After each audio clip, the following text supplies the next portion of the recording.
ಇದರಿಂದ ಕಾಪಾಡೋದಕ್ಕೆ ಹೇಳು ಆ ನಿನ್ನ ಅಮ್ಮನವ್ರಿಗೆ.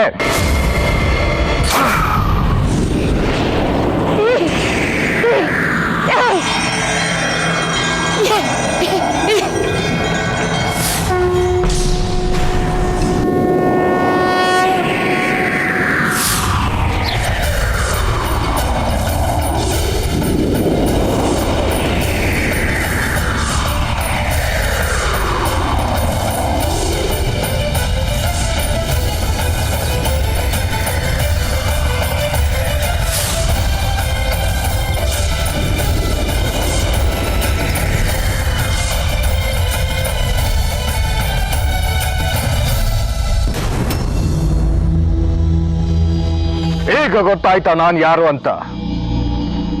ಸುಮ್ಮನೆ ಹೋಗಿಲ್ಲಿಂದ. ಎಲ್ಲಿ ಯಾವುದೇ ದೇವರಿಲ್ಲ, ಇರೋದು ಒಂದೇ ದೇವರು, ಕಾಳರುದ್ರ ಸಿದ್ದೇಶ್ವರ ಕಡ್ಕಿ.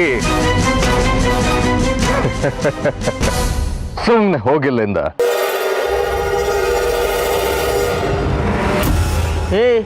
ಯಾರೇ ನೀನು? ದೇವಸ್ಥಾನ ಬಾಗ್ಲಾಕಾಗ್ತಿದ್ಯಾ?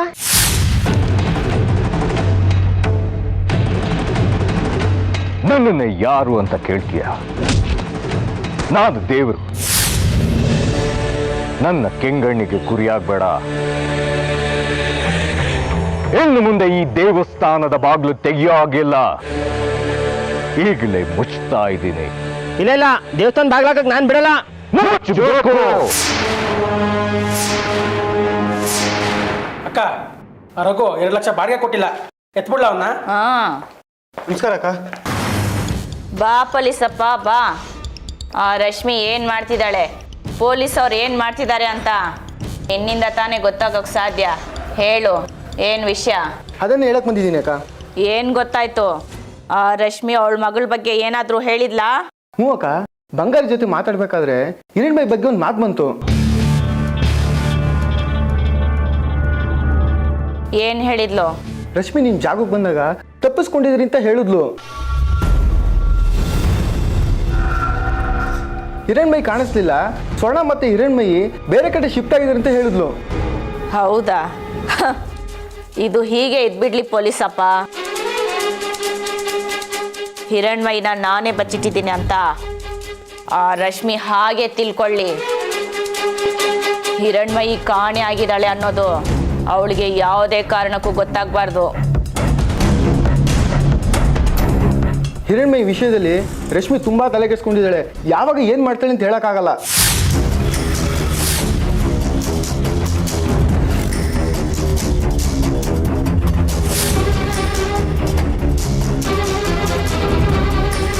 ಏಯ್, ನೀವು ಹೀಗೆ ಸುಮ್ಮನೆ ನಿಲ್ಕೋಬೇಡಿ. ಆ ಹಿರಣ್ಮಯಿ ಎಲ್ಲಿದ್ದಾಳೆ ಅಂತ ಹುಡುಕಿ ನನ್ನ ಹತ್ರ ಒತ್ಕೊಂಡು ಬನ್ನಿ, ಹೋಗಿ. ಸರಿನಕ್ಕ, ಸರಿ ಅಕ್ಕ, ಬರ್ತೀನಿ.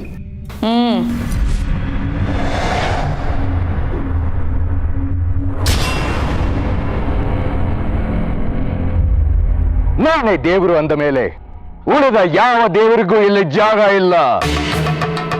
ಇನ್ನು ಯಾವ ದೇವರುಗಳು ದೇವರೇ ಅಲ್ಲ.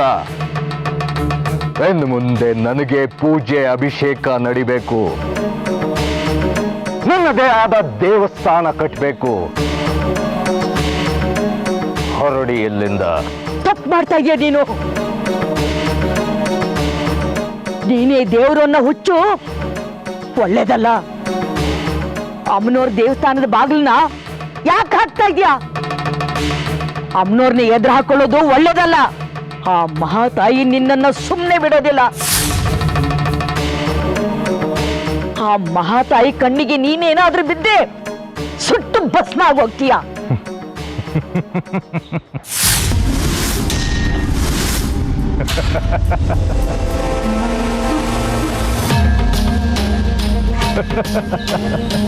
ಯಾಕೆ ಹಾಗೆ ನಗ್ತಾ ಇದೀಯಾ? ಯಾಕೆ ಹಾಗೆ ಅಟ್ಟಹಾಸದಿಂದ ನಗ್ತಾ ಇದೀಯಾ?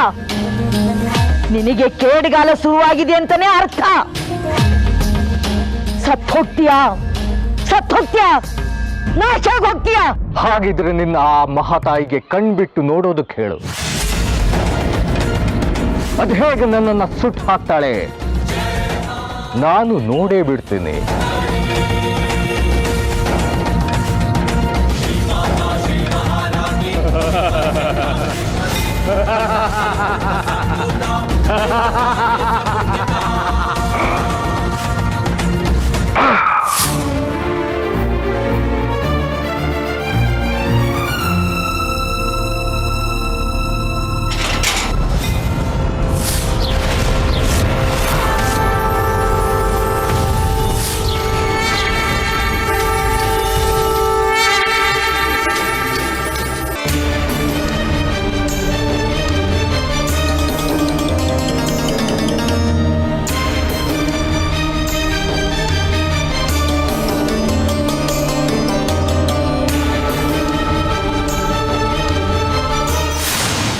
ಆ ಸ್ವರ್ಣ ಅವಳಿಗೆ ಜಾಗದಿಂದ ನಾಪತ್ತೆ ಆಗ್ಬಿಟ್ಲು. ಆದ್ರೆ ಆ ಜಾಗದಲ್ಲಿ ಹಿರಣ್ಮಯಿ ಇರಲಿಲ್ಲ. ಅವಳನ್ನು ಬೇರೆ ಕಡೆ ಎಲ್ಲೋ ಇರಿಸಿರೋದು ಖಂಡಿತ. ಅದನ್ನ ಯಾಕೆ ಪತ್ತೆ ಹಚ್ಚೋದು? ಅಜಯ್ ಅವರೇ, ಬನ್ನಿ ಇಲ್ಲಿ. ನೀವು ಒಂದು ಕೆಲಸ ಮಾಡಿ, ಆದಷ್ಟು ಬೇಗ ಹಿರಣ್ಮಯಿ ಎಲ್ಲಿದ್ದಾಳೆ ಅಂತ ಕಂಡು ಹಿಡಿಬೇಕು. ಇಲ್ಲಾಂದ್ರೆ ಆ ಮಗುವಿನ ಪ್ರಾಣಕ್ಕೆ ಅಪಾಯ ಇದೆ. ಹೌದು ಮೇಡಮ್, ಯಾವುದು ಸುಳಿವು ಸಿಗ್ತಾ ಇಲ್ವಲ್ಲ? ಸುಳಿವು ಎಲ್ಲೂ ಸಿಕ್ಕೋದಿಲ್ಲ ಕಣ್ರಿ. ಆದ್ರೆ ನಾವೇ ಸುಳಿವು ಕಂಡು ಹಿಡಿಬೇಕು. ಅದಕ್ಕೆ ಹೇಳ್ತಿದ್ದೀನಿ, ಸ್ವರ್ಣ ಇಷ್ಟೆಲ್ಲ ಕೆಲಸ ಮಾಡ್ತಿದ್ದಾಳಲ್ಲ, ಅವಳು ರೌಡಿಗಳ ಸಹಾಯ ಇಲ್ಲದೆ ಇಷ್ಟೆಲ್ಲ ಕೆಲಸ ಮಾಡೋದಕ್ಕೆ ಅವಳಿಗೆ ಸಾಧ್ಯನೇ ಇಲ್ಲ. ದಿನಕ್ಕೊಂದು ಜಾಗ ಬದಲಾಯಿಸ್ತಾಳೆ, ದಿನಕ್ಕೊಂದು ಗಾಡಿ ಬದಲಾಯಿಸ್ತಾಳೆ, ಇಷ್ಟೆಲ್ಲ ಆಯುಧಗಳನ್ನ ಇಟ್ಕೊಂಡ್ಯಾಳೆ, ಅಷ್ಟೊಂದು ರೌಡಿಗಳನ್ನ ಸಾಕ್ತಿದ್ದಾಳೆ ಅಂದ್ರೆ ಅವಳಿಗೆ ಯಾರ್ದೋ ಸಹಾಯ ಇಲ್ಲದೆ ಇದೆಲ್ಲ ಮಾಡೋದಕ್ಕೆ ಸಾಧ್ಯನೇ ಇಲ್ಲ. ಒಪ್ತಿರಲ್ವಾ? ಹೌದು ಮೇಡಮ್, ಯಾರಾದರೂ ಖಂಡಿತ ಸಹಾಯ ಮಾಡೇ ಮಾಡಿರ್ತಾರೆ. ಅಷ್ಟಿಲ್ಲದೆ ಪೊಲೀಸ್ ಇಲಾಖೆನ ಎದುರಾಕನಾಗುತ್ತೆ ಮೇಡಮ್ ಅವರು. ಅದಕ್ಕೆ ಹೇಳ್ತಿರೋದು, ನಾವು ಬುದ್ಧಿವಂತಿಕೆಯಿಂದ ಕೆಲಸ ಮಾಡಬೇಕು. ಅವಳಿಗೆ ಸಹಾಯ ಮಾಡ್ತಿರೋ ರೌಡಿಗಳು ಯಾರ್ಯಾರು ಅಂತ ಮೊದಲು ಕಂಡು ಹಿಡಿಬೇಕು. ಸರಿ ಮೇಡಮ್. ಅವರೆಲ್ಲ ಯಾರ್ಯಾರು ಅಂತ ಗೊತ್ತಾದ್ರೆ ಅವ್ರ ಮೇಲೆಲ್ಲ ಒಂದು ಕಣ್ಣಿಟ್ಟಿರೋದಕ್ಕೆ ಹೇಳಿ. ಆಗ ವಿಷಯ ತನ್ನಿಂತಾನೆ ಹೊರಗೆ ಬೀಳುತ್ತೆ. ಆ ಸ್ವರ್ಣ ಎಲ್ಲಿದ್ದಾಳೆ, ಹಿರಣ್ಮಯಿನ ಎಲ್ಲಿಟ್ಟಿದ್ದಾಳೆ ಅನ್ನೋದು ಸುಲಭವಾಗಿ ಕಂಡು ಹಿಡಿಬೋದು. ಆಗ ನಾವು ಅವಳ ಮೇಲೆ ಸುಲಭವಾಗಿ ದಾಳಿ ಮಾಡ್ಬೋದು.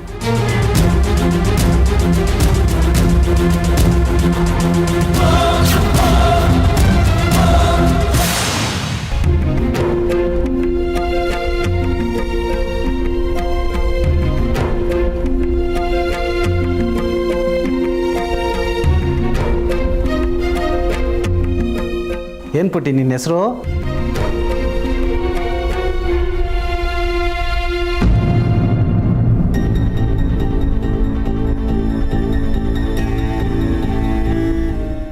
ನಿನ್ನೆ ಪುಟ್ಟಿ ಕೇಳಿದ್ದು ಏನಮ್ಮ ನಿನ್ನ ಹೆಸರು? ಗೊತ್ತಿಲ್ಲ. ಏನು ನಿನ್ನ ಹೆಸರು ನಿನಗೆ ಗೊತ್ತಿಲ್ವಾ? ಇಲ್ಲ. ಏನಮ್ಮ ಯಾರಿದು? ಇವಳು ಯಾರು ಅನ್ನೋದೇ ಮರ್ತೋಗಿದೆಯಲ್ಲ.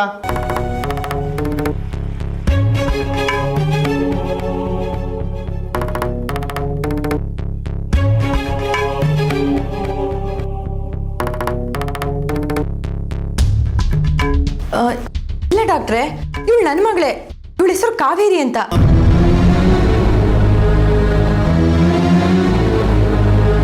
ಅಕ್ಕ,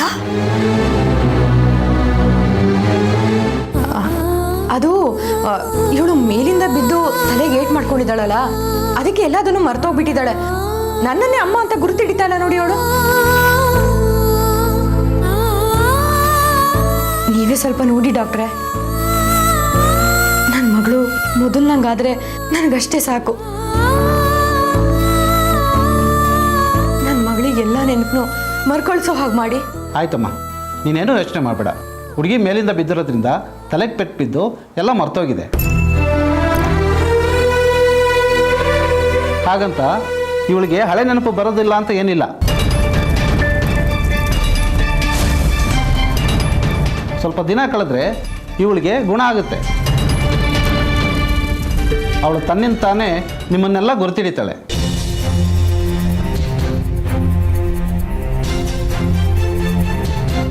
ಆದರೆ ನಾನು ಕೊಡೋ ಔಷಧಿನ ನೀವು ತಪ್ಪದೆ ದಿನಕ್ಕೆ 3 ಸಾರಿ ಕೊಡಬೇಕು. ಹಾಂ ಆಯಿತು ವೈದ್ಯರೆ, ನೀವು ಔಷಧಿನ ಮನೆಗೆ ಕೊಟ್ಟು ಕಳಿಸಿ. ಸರಿ ಅಮ್ಮ, ಹಾಗೆ ಆಗಲಿ, ಕರ್ಕೊಂಡೋಗಿ ಅವಳನ್ನ. ಸರಿ ಡಾಕ್ಟ್ರೆ.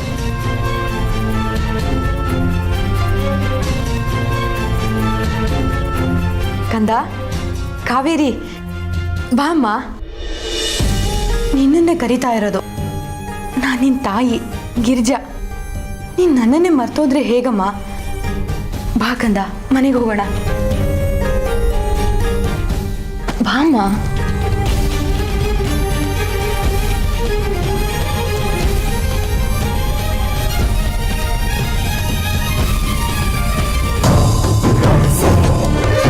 ಅಕ್ಕ, ಏನ್ ಪೊಲೀಸಪ್ಪ ಇಷ್ಟು ದೂರ ಬಂದ್ಬಿಟ್ಟಿದ್ಯಾ? ಆ ರಶ್ಮಿ ನಿಮ್ಮ ಬಗ್ಗೆ ಏನೇನು ಹೇಳ್ತಿದ್ದಾಳೆ ಗೊತ್ತಾ? ಏನಂತೆ?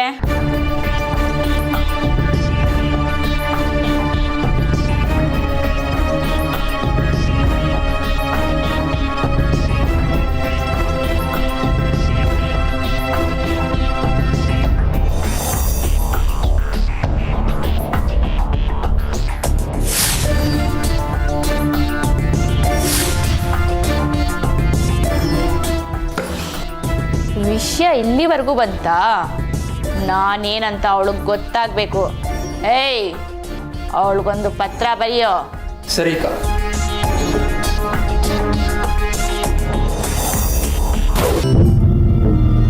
ಮೇಡಮ್ ಯಾವುದೋ ಒಂದು ಲೆಟರ್ ಬಂದಿದೆ ಮೇಡಮ್ ನಿಮಗೆ. ನನಗ ಈಗ ಯಾವ ಲೆಟ್ರ್ ಬರುತ್ತೆ? ಯಾವುದೋ ಗೊತ್ತಿಲ್ಲ ಮೇಡಮ್.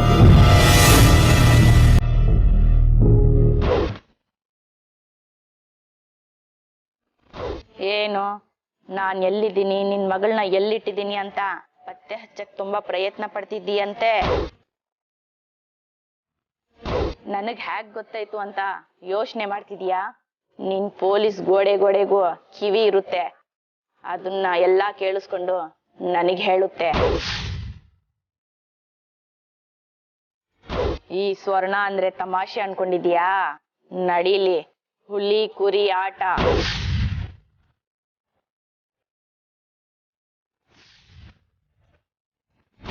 ಆಟದಲ್ಲಿ ತುಂಬಾ ಮಜಾ ಬರ್ತಿದೆ. ಈ ತರ ಆಟ ಆಡೋಕೆ ನನಗೆ ತುಂಬಾ ಖುಷಿ ಆಗುತ್ತೆ. ನಿನ್ನ ನಾನ್ ಹಿಡಿತೀನೋ, ನನ್ನ ನೀನ್ ಹಿಡಿತೀಯೋ ನೋಡೇ ಬಿಡಣ.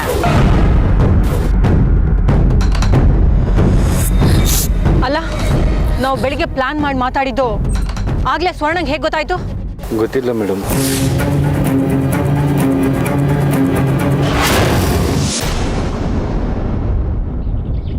ಕಾವೇರಿ, ಯಾಕೆ ಇಷ್ಟೊಂದು ಭಯ ಪಡ್ಕೊಂತಿದೀಯಾ? ನಾವು ಹೋಗ್ತಾ ಇರೋದು ನಮ್ಮನೆಗೆ. ಬಾ. ಅಕ್ಕ, ಏನಕ್ಕ ಇದು? ಯಾರ್ದೋ ಮಗು ನಿಂದೇಗಾಗುತ್ತೆ? ಜೋರಾಗಿ ಹೇಳ್ಬೇಡ್ವೆ. ಮಗು ಯಾರ್ದಾದ್ರೇನು? ಇವಳು ಸಿಕ್ಕಿದ್ದು ನನಗೆ ತಾನೆ. ಇನ್ಮೇಲೆ ಇವಳು ನನ್ನ ಮಗಳೇ. ಅಕ್ಕ, ಔಷಧಿ ಬಾಟ್ಲ್ ಏನಕ್ಕೆ ಬಿಸಾಕ್ದ್ರಿ? ಅದನ್ನೆಲ್ಲ ಕೊಟ್ರೆ ತಾನೇ ಇವಳಿಗೆ ಮರ್ತೋಗಿರೋದೆಲ್ಲ ನೆನಪಿಗೆ ಬರೋದು. ಅವಳಿಗೆ ಹಳೇದೆಲ್ಲ ನೆನಪು ಬರಬಾರ್ದು ಅಂತಲೇ ನಾನು ಅದನ್ನೆಲ್ಲ ಬಿಸಾಕಿದ್ದು. ಅಕ್ಕ, ಅವಳಿಗೆ ಹಳೇದೆಲ್ಲ ನೆನಪಂದ್ರೆ ಇವಳು ನನ್ನನ್ನು ಬಿಟ್ಟು ಹೋಗ್ಬಿಡ್ತಾಳೆ. ಅದಕ್ಕೆ ಅದನ್ನೆಲ್ಲ ಬಿಸಾಕ್ಬಿಟ್ಟೆ. ಅಕ್ಕ, ನೀನು ಯಾಕೋ ತಪ್ಪು ಮಾಡ್ತಿದೀಯಾ? ಇಲ್ಲ, ಇಷ್ಟು ಮುದ್ದಾಗಿರೋ ಮಗುನ ನನಗೆ ಯಾರು ಕೊಡ್ತಾರೆ ಹೇಳು? ಇವಳಿಗೆ ಹಳೇದೆಲ್ಲ ನೆನಪಂದ್ರೆ ಇವಳು ನನ್ನ ಜೊತೆ ಯಾಕಿರ್ತಾಳೆ ಹೇಳು? ಅದಕ್ಕೆ ಇವಳಿಗೆ ಹಳೇದೆಲ್ಲ ನೆನಪು ಬರಬಾರ್ದು ಅಂತಾನೆ ನಾನು ಔಷಧಿ ಬಾಟ್ಲನ್ನೆಲ್ಲ ಬಿಸಾಕಿದ್ದು. ಬಾ. ಆದರೂ ನೀವು ಯಾಕೋ ತಪ್ಪು ಮಾಡ್ತಾ ಇದ್ದೀರ ಅನಿಸುತ್ತೆ ಅಕ್ಕ. ಇಲ್ಲ, ಇಷ್ಟು ಮುದ್ದಾದ ಮಗುನ ನನಗೆ ಯಾರು ಕೊಡ್ತಾರೆ ಹೇಳು? ಮೊದಲೇ ನಾನು ಮಕ್ಕಳಿಲ್ದೇ ಇರೋಳು. ಈಗಾಗಲೇ ನನ್ನ ಮಗಳನ್ನ ಕಳ್ಕೊಂಡು ನಾನು ನೋವು ಅನುಭವಿಸ್ತಾ ಇದ್ದೀನಿ. ಈಗ ಈ ಮಗು ನನ್ನ ನೋವನ್ನೆಲ್ಲ ನಿವಾರಿಸ್ಬಿಟ್ಲು. ಅದಕ್ಕೆ ಸುಳ್ಳು ಹೇಳೋದಾ? ಇಲ್ಲ, ನಾ ಸುಳ್ಳು ಹೇಳಿಲ್ಲ. ಆ ದೇವರು ಈ ಮಗುನ ನನಗೆ ಅಂತ ಕೊಟ್ಟಿರೋ ಬಹುಮಾನ. ಇದನ್ನ ಇನ್ಯಾರಿಗೂ ನಾನು ಯಾಕೆ ಕೊಡ್ಲಿ? ಆದರೂ ಈ ಮಗು ಯಾರ್ದೋ ಏನೋ ಗೊತ್ತಿಲ್ವಲ್ಲ. ಮಗುಗೆ ಹಿಂದೆ ಮುಂದೆ ಯಾರಾದರೂ ಇದ್ದಿದ್ರೆ ಈ ಮಗು ಯಾಕೆ ಬೆಟ್ಟದ ಕೆಳಗಡೆ ಬಂದು ಬೀಳ್ತಾ ಇತ್ತು? ಈ ಮಗುಗೆ ಯಾರೂ ಇಲ್ಲ ಅಂತ ಅನ್ಸುತ್ತೆ. ಅದಕ್ಕೆ ನೋಡು, ಇನ್ಮೇಲೆ ಈ ಮಗುನ ನಾನೇ ಸಾಕೊಂತೀನಿ ಅಷ್ಟೇ. ಕಾವೇರಿ, ಬಾಕಂದ ಹೋಗೋಣ.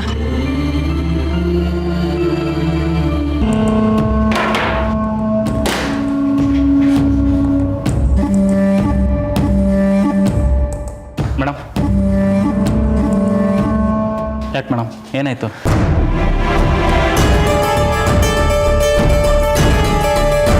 ಆ ಸ್ವರ್ಣ ತುಂಬ ಆಟ ಆಡ್ತಿದ್ದಾಳೆ. ಪೊಲೀಸ್ನವರು ಅಂದರೆ ಅವಳು ಆಟದ ಗೊಂಬೆ ಅಂತ ತಿಳ್ಕೊಂಡ್ಬಿಟ್ಟಿದ್ದಾಳೆ. ಇದೇ ಕಾರಣಕ್ಕಿರಬೇಕು ನನ್ನನ್ನು ಪೊಲೀಸ್ ಕೆಲಸಕ್ಕೆ ಮತ್ತೆ ಬಾ ಅಂತ ಕರಿತಿದ್ದಿದ್ದು. ಆದರೆ ಅವಳು ಈ ಗೊಡ್ಡು ಬೆದರಿಕೆಗೆಲ್ಲ ನಾನು ಜಗ್ಗೋಳಲ್ಲ ಅಂತ ಅವಳಿಗೆ ಇನ್ನೂ ಗೊತ್ತಿಲ್ಲ.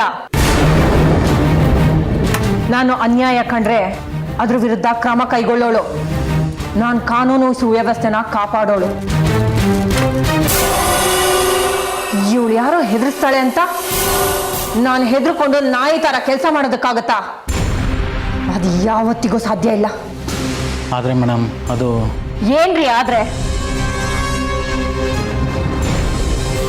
ಅವಳು ಹೇಳ್ತಾಳೆ ಅಂತ ಏನೋ ಸರಕು ತುಂಬಿರೋ ಲಾರಿನ ಬಿಟ್ಟು ಬಿಡ್ಲಾ? ಅದ್ರಲ್ಲಿ ಏನೇ ಇರಲಿ ಏನೇ ಹೋಗ್ಲಿ ಕಣ್ಣಿದ್ದು ನಾನು ಕಾಣದೇ ಇರೋರ ಥರ ಸುಮ್ಮನಿರ್ಬೇಕಾ? ನನಗೆ ತಾಕೀತ್ ಮಾಡ್ತಾಳೆ ಬಿಟ್ಟು ಬಿಡು ಅಂತ. ಅದರಲ್ಲೂ ಲಾರಿ ನಂಬರ್ ಬೇರೆ ಹೇಳ್ತಾಳೆ. ಇವಳ ಮನೆ ಚಾಕ್ರಿ ಮಾಡೋದಕ್ಕ ನಾನು ಪೊಲೀಸ್ ಕೆಲಸಕ್ಕೆ ಸೇರಿದ್ದು. ಮೇಡಮ್ ನೀವು ಸ್ವಲ್ಪ ಯೋಚನೆ ಮಾಡಿ. ಏನ್ ಯೋಚನೆ ಮಾಡ್ಲಿ ಹೇಳಿ? ನೀವು ಅವಳಿಗೆ ಸಂಬಂಧಪಟ್ಟ ಸರಕು ತುಂಬಿರೋ ಲಾರಿನ ಬಿಡಲಿಲ್ಲ ಅಂದರೆ ಅವಳು ಖಂಡಿತ ನಿಮ್ಮ ಮಗಳಿಗೆ ತೊಂದರೆ ಮಾಡೇ ಮಾಡ್ತಾಳೆ. ಯೋಚನೆ ಮಾಡಿ, ದುಡುಕ್ಬೇಡಿ. ಮೊದಲು ನಿಮ್ಮ ಮಗಳನ್ನ ಉಳಿಸ್ಕೊಳ್ಳೋ ದಾರಿ ನೋಡಿ, ಆಮೇಲೆ ಮುಂದಿನ ಕೆಲಸ. ಹಾಗಂತ ಅನ್ಯಾಯ ಮಾಡು ಅಂತ ಹೇಳ್ತಿದ್ದೀರೇನ್ರಿ? ಕಳ್ಳು ಮಾಲ್ನ ಅವಳು ಇಲ್ಲಿಂದ ಬೇರೆ ರಾಜ್ಯಕ್ಕೆ ಸಾಗಿಸ್ತಿದ್ದಾಳೆ. ನನ್ನ ಮಗಳನ್ನ ಉಳಿಸ್ಕೊಳ್ಳೋದಕ್ಕೋಸ್ಕರ, ನನ್ನ ವೈಯಕ್ತಿಕ ಬದುಕಿಗೋಸ್ಕರ ದೇಶದ್ರೋಹ ಮಾಡು ಅಂತೀರಾ? ಕಾಕಿ ಹಾಕೊಂಡು ಅಂತ ಕೆಲಸ ಯಾವತ್ತೂ ಮಾಡಬಾರ್ದು. ಹಾಗಿದ್ರೆ ನಿಮ್ಮ ಮಗು ನಿಮಗೆ ಮುಖ್ಯ ಅಲ್ವಾ ಮೇಡಮ್?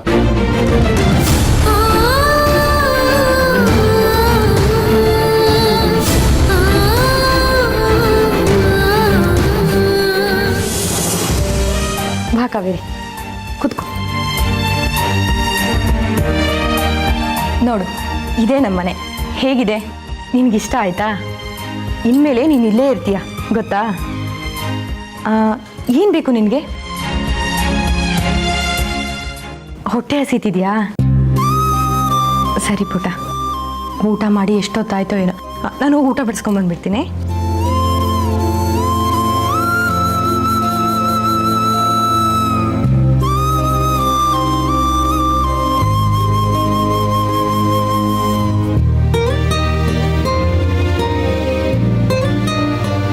ನಿಂಗೇನಾಯ್ತು? ಯಾವ ಊರು ನಿಂದು? ನಿನ್ನ ಹೆಸರೇನು? ಕಾವೇರಿ ಅಂತ ಹೇಳಿದ್ನಲ್ಲ ಶ್ರೀದೇವಿ. ಮತ್ತೆ ಮತ್ತೆ ಯಾಕೆ ಅದನ್ನೇ ಕೇಳ್ತಾ ಇದೀಯಾ? ಏನಿಲ್ಲಕ್ಕ, ಹಾಗೆ ಸುಮ್ಮನೆ ಕೇಳಿದೆ. ನೀನು ತಗೋಕಂದ ಊಟ ಮಾಡಿ.